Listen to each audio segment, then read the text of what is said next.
Welcome back to the Nature Cures podcast, where we uncover the secrets of natural healing, holistic wellness, and living your healthiest life naturally. Hmm. Today, we're taking a deep dive into a topic that affects millions of people, allergies. You've sent in some fascinating material, and it's amazing how allergies are so much more than just the occasional sniffle. We're going to uncover how they can be a sign of deeper imbalances and explore some surprising natural approaches to finding relief. It's true. Allergies are often brushed aside as a minor inconvenience, but they can really impact your quality of life. What's fascinating is that they often point to an underlying disharmony within the body, and by addressing that root cause, we can unlock a path to true healing. Okay, let's unpack this before we get to the remedies. Can we start with the basics? What exactly are allergies, and why do they seem to be so common these days? Think of it this way. An allergy is essentially your body overreacting to something that's normally harmless. These triggers, called allergens, can be anything from pollen and dust to certain foods or even chemicals. What's interesting is that the same allergen can cause completely different reactions in different people. One person might get a stuffy nose from pollen, while another might experience a skin rash. So it's not a one-size-fits-all reaction. Is that because our bodies are all unique? What? Or is there something else going on? It's a bit of both, actually. Yeah. We each have a unique immune system, and sometimes it misinterprets a harmless substance as a threat. This triggers a cascade of reactions, leading to those familiar allergy symptoms. And why are they so common now? Well, our modern lifestyle plays a role. We're exposed to more environmental toxins, processed foods, Yeah. and stress, all of which can weaken our immune systems and make us more susceptible to allergies. And like our bodies are on high alert, constantly fighting off perceived threats. But you mentioned that allergies can show up in all sorts of ways. It's not just sniffles and sneezes. Right. Absolutely. And this is where it gets really interesting. The symptoms you experience depend on what's called the shock organ, the part of your body that's most sensitive to the allergen. Most people think of the nose and eyes, the classic sneezing, runny nose, itchy eyes. But you can also have reactions in your skin, lungs, digestive system, even your brain. Hold on, the brain. So Yeah, allergies can affect how we think and feel. they certainly can. Think about it if you're constantly battling a stuffy nose, itchy skin, Mhm. or digestive upset, it's going to impact your mood and energy levels. But beyond that, some people experience things like brain fog, headaches, even mood swings as part of their allergic response. That's wild. I Yeah. had no idea allergies could be so widespread in the body. So how do we start to connect the dots and figure out what's triggering these reactions? Well, it's a bit of a detective game. We need to consider everything you're exposed to, the food you eat, the air you breathe, the products you use.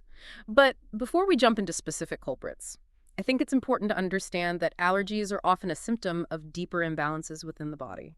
We need to look beyond the surface and address the root cause. That makes sense. So it's not just about avoiding pollen or peanuts. There's more to the story. Yeah. What are some of these underlying imbalances we should be aware of? One of the biggest factors is what we put into our bodies, our diet. The modern diet is full of processed foods, sugar, and chemical additives, which can disrupt our gut health and weaken our immune system. And a healthy gut is crucial for a balanced immune response. This goes back to that idea of your body being on high alert. If your gut is inflamed and your immune system is compromised, you're more likely to overreact to things that wouldn't normally bother you. It's like our internal environment is primed for an allergic reaction. So cleaning up our diet is a good place to start. Right. But what about things like stress? Everyone's stressed these days. Does that contribute to allergies too? You're absolutely right. Stress is a huge factor. In fact, Yeah. chronic stress can actually make you sensitive to things you previously tolerated. Think about it. When you're stressed, your body releases hormones like cortisol, which can suppress your immune system and make you more reactive to allergens. It's a vicious cycle. Wow. So stress can actually change our sensitivity levels. That's pretty scary. But it also makes me think about the connection between our mind and body. It's not just about what we eat. It's about how we're feeling and managing those feelings, too. Exactly. And this brings us to another crucial piece of the puzzle, the role of early childhood experiences. There's a growing body of research suggesting that the way we're fed as babies can impact our susceptibility to allergies later in life. Really? So Yeah.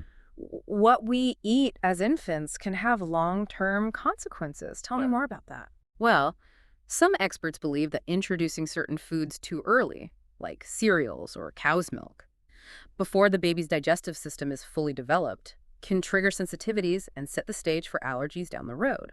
Breast milk, on the other hand, provides all the nutrients a baby needs in a form that's easily digestible and supports a healthy immune system. So nature's design is pretty amazing. Breastfeeding is clearly the best option for babies.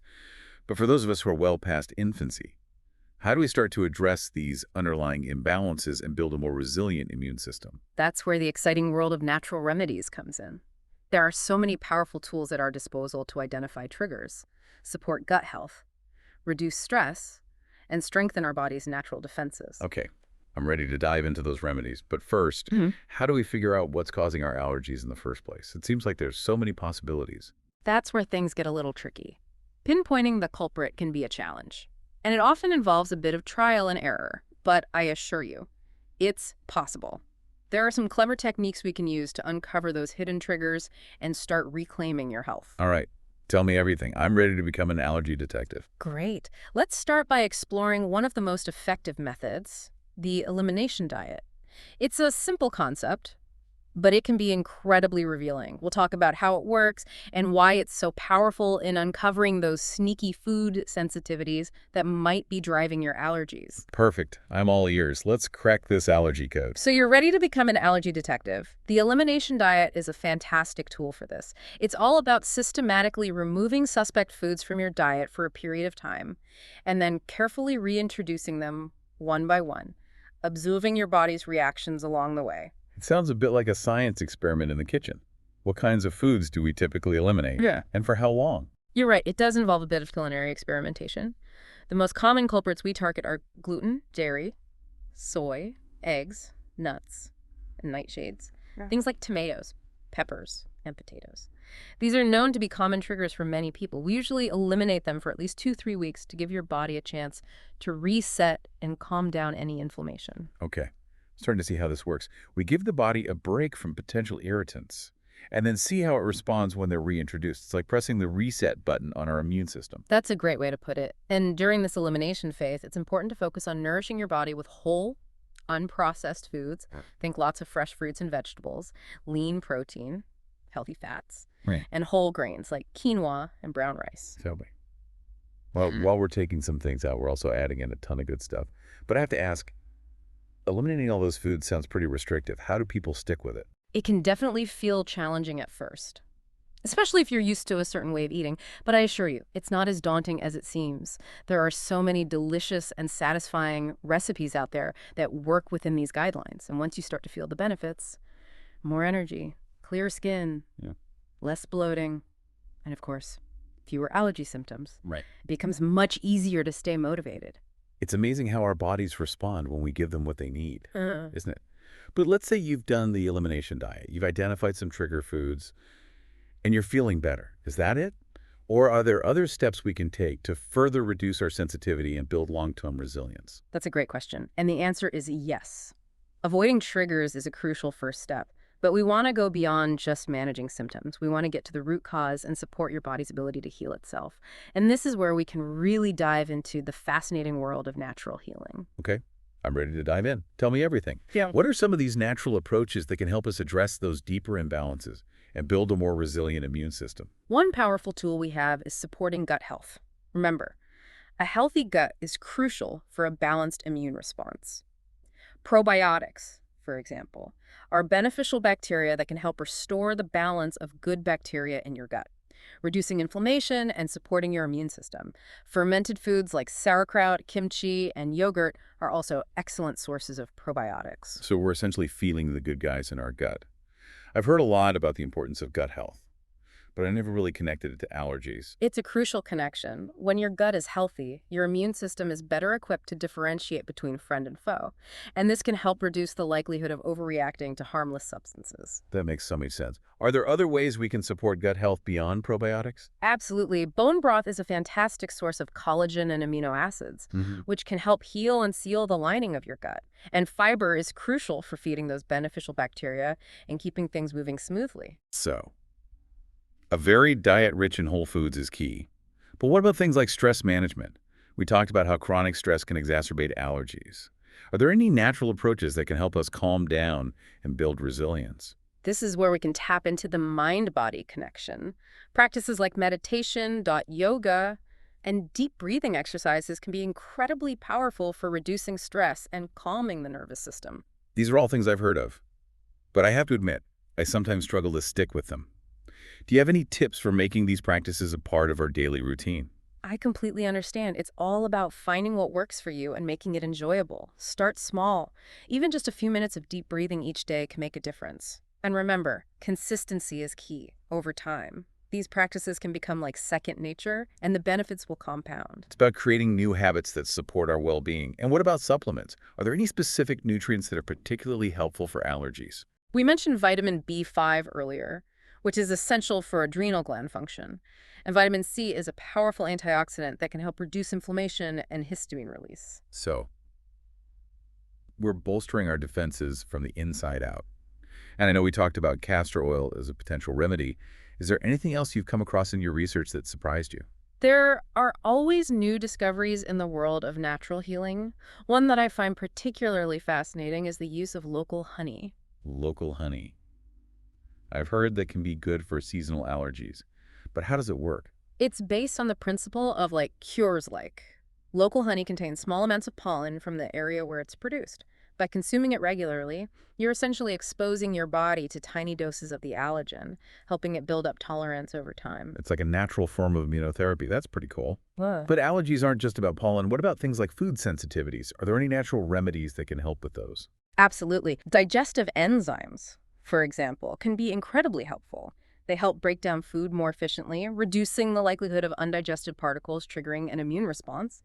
And herbs like ginger and peppermint can soothe the digestive tract and reduce inflammation. So many natural tools to support our bodies. Yeah. But I'm curious, with all this talk about natural remedies, what's your take on conventional allergy treatments like antihistamines and steroids? Conventional treatments definitely have their place, especially in managing acute allergic reactions. But they're often designed to suppress symptoms rather than address the underlying cause, and they can come with unwanted side effects. So it's about finding the right balance and what works best for each individual. Exactly. And I believe that natural remedies offer a gentler, more holistic approach that focuses on supporting your body's innate ability to heal itself. I love that perspective. It's about empowering our bodies to do what they do best. And remember, there's no one-size-fits-all solution. Experimentation and finding what works for you is key. Speaking of experimentation, you mentioned a few specific yoga poses that can be helpful for allergies. Tell me more about those. I'm always up for trying new things. Okay, so we've covered a lot of ground when it comes to natural remedies for allergies, but you mentioned something earlier that really piqued my interest. Yoga poses for allergies. Tell me more about that. What poses can we explore, and how do they help? Yoga is such a versatile practice, and it's not just about flexibility. Certain poses can actually benefit your respiratory system and even support your immune function. For example, inversions like shoulder stand or headstand can help improve circulation and stimulate lymphatic drainage. So we're literally flipping the script on allergies. I've heard that lymphatic drainage is important for detoxification. How does that tie into allergies? It's all about clearing out those toxins and waste products that can build up and contribute to inflammation. When your lymphatic system is functioning optimally, it helps to reduce overall inflammation, which can lessen your allergic response. That makes sense. Are there any other yoga poses that are particularly beneficial for allergies? I'm thinking about those classic allergy symptoms, stuffy nose, tight chest, that sort of thing. Absolutely. Chest opening poses are wonderful for promoting deeper breathing. Think about poses like cobra pose, fish pose, or even a simple supported back bend. These can help open up your airways, improve lung capacity, and even relieve congestion. So it's like we're creating more space for breath and allowing our respiratory system to function more efficiently. It's amazing how these ancient practices can offer such targeted support for modern-day health challenges. It really speaks to the wisdom of these traditions, doesn't it? Yeah. Yoga is all about creating balance and harmony within the body, and that includes supporting our immune system and reducing inflammation. Okay, so we've got gut health, stress management, yoga, targeted supplements, and even the fascinating world of local honey. It feels like we've covered a lot of powerful tools for taking control of allergies naturally. But is there anything else we should consider? Anything we haven't touched on yet? You know, with all this focus on the physical aspects of allergies, there's one crucial piece we haven't fully explored yet: the role of our emotions and energy. Yes. We touched on this earlier when we talked about stress, but how do our emotions and energy directly impact our susceptibility to allergies? In many traditional healing systems, allergies are seen as a manifestation of imbalance, not just in the body, but also in the mind and spirit. Okay, so it's that mind-body connection again. Tell me more about this imbalance. What does it look like, and how can we address it? Well, think about it this way. When we experience chronic stress, anxiety, or suppressed emotions, our bodies are in a constant state of fight or flight. This can weaken our immune system and make us more reactive to So allergens. it's like our nervous system's on high alert Yeah, and our immune system gets caught in the that's crossfire. exactly. And this is where practices like meditation, mindfulness, and even energy healing can be incredibly helpful. These modalities can help us calm the nervous system, Mhm. process emotions, and create a more balanced internal environment. It's about cultivating inner peace and harmony to support our physical health. It's such a holistic approach. It really is. And, sometimes simply becoming aware of the connection between our emotions and our physical symptoms can be a powerful first step. By paying attention to how you feel when your allergies flare up, you might start to notice patterns or triggers that go beyond the physical. So we're becoming detectives of our own inner landscape. It's Mhm. fascinating to think about how our thoughts, feelings, and even past experiences can influence our physical health. It's a powerful reminder that we're not just physical beings, we're complex, Yeah. interconnected beings with an intricate web of energy and emotions. It's a beautiful and empowering perspective. So as we wrap up this deep dive into natural remedies for allergies, well, what's the key takeaway you want our listeners to remember? I think the most important message is that you have the power to heal. Allergies are not a life sentence. By addressing the root cause, nourishing your body, Mhm. managing stress, and tapping into the incredible healing power of your mind and spirit, you can create a life free from allergies and full of vibrant health. Beautifully said. And I want to echo that sentiment of empowerment. Don't be afraid to experiment, to try new things, to listen to your body and your intuition. Healing is a journey, Hmm? and it's uniquely yours. Exactly. And remember, you're not alone on this journey. There's a wealth of information, support, and natural remedies out there waiting to be discovered. So true. Well, on that note, we'll wrap up this episode of the Nature Cures podcast. We've covered a lot of ground today, from the practicalities of elimination diets to the profound wisdom of ancient healing traditions. We hope you found this deep dive informative, inspiring, and empowering. Until next time, be well and embrace the incredible healing power that lies within you.